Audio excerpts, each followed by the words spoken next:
મારું પ્રયોગમાં ગિરીશભાઈ ગયેલા છે. ભરૂચ જિલ્લાની ભરૂચ તાલુકાની સમાજ શાળા. મારા ઇનોવેશનનું નામ છે મોટિવેશન સ્ટાર. આ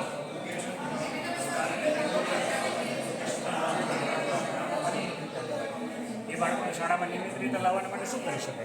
તો એના માટે છાવી એક પ્રવૃત્તિ હાથ ધરવામાં આવી. એક દિવાલ પર બધા બાળકોના નામ છે લખી દેવામાં આવ્યા.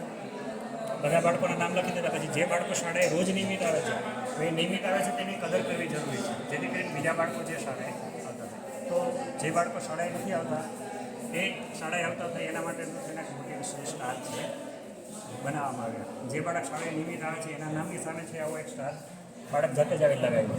પછી એમાં એણે કોઈ સારી પ્રવૃત્તિ કરી છે, સ્પેલિંગ તૈયાર કર્યા છે, કવિતાઓ કંઠસ્થ કરી છે. તો આ બધા દ્વારા છે અને ઘરેથી કોઈ સારી વસ્તુ પોઝિટિવ શીખીને આવી છે. તો આપણે એ પણ સ્ટાર દ્વારા કરીએ. એના સ્ટાર દ્વારા બાળક એવું કહેવાનું કે આ સ્ટાર એટલે તમારા ખાતામાં 10 માર્ક્સ જમા થઈ જાય.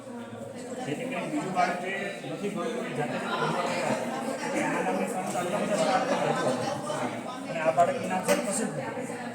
તો એને એ સતત મહેનત કરવા પ્રયત્ન કરે. અહીંયા આ બાળક નથી એવું નથી કે પ્રિય બાળક પણ શીખવાનો પ્રયત્ન કરે છે. આજે બાળકોને પરિસ્થિતિ મારે જાતે છે કવિતાઓ આજ પછી મારા હું છઠ્ઠાનો વર્ષ છઠ્ઠાનો મારા શિક્ષક એવા હોય તો શું થાય છે, પાંચમાળા વિદ્યાર્થી છે એ પણ આવી મારા શ્લોકો સંભળાય છે. સાહેબ મારા શ્લોક છે જે સાંભળ્યો ખરેખર એને સંસ્કૃત આવતું જ નથી, પણ પેલો સ્ટાર મેળવવાની લાગત જે છે સંભળાય છે. જેથી કરીને આવી પરિસ્થિતિ એ બની છે કે બાળકોને ભણાવવાની નહીં પડતા મને ફેસિલિટી નથી.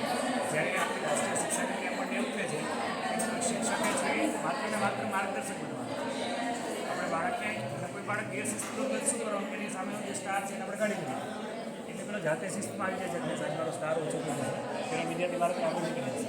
એટલે બધા વિદ્યાર્થીઓ આવી જાય પછી એને બાળકો જાતે જ વાર્તાઓ નિર્માણ કરે છે, જાતે વાર્તાઓ બને છે. આ રીતે કોન્ફિડન્સ સાથે છે બાળક પોતે વાર્તા બોલી શકે, નિબંધો બોલી શકે. એની અંદર જે મૂલ્ય શિક્ષણની વૃદ્ધિ થવી જોઈએ, આત્મવિશ્વાસની વૃદ્ધિ થવી જોઈએ કે આત્મવિશ્વાસ છે એનો વધશે અને આગળ જતાં ભવિષ્યમાં એને કોઈ મોટિવેશનલ સ્પીકરની જરૂર નથી. કે આજે તમે એને ફેસબુક, ઇન્સ્ટાગ્રામ કે વોટ્સઅપ ખોલ્યો તો સીધા સુવિચારોનો મારો ચાલુ થઈ ગયો.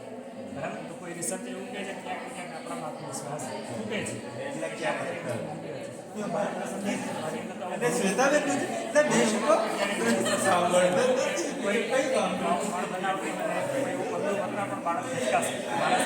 8માં ભણતો હતો ત્યારે મને 15 સ્ટાર આપેલા.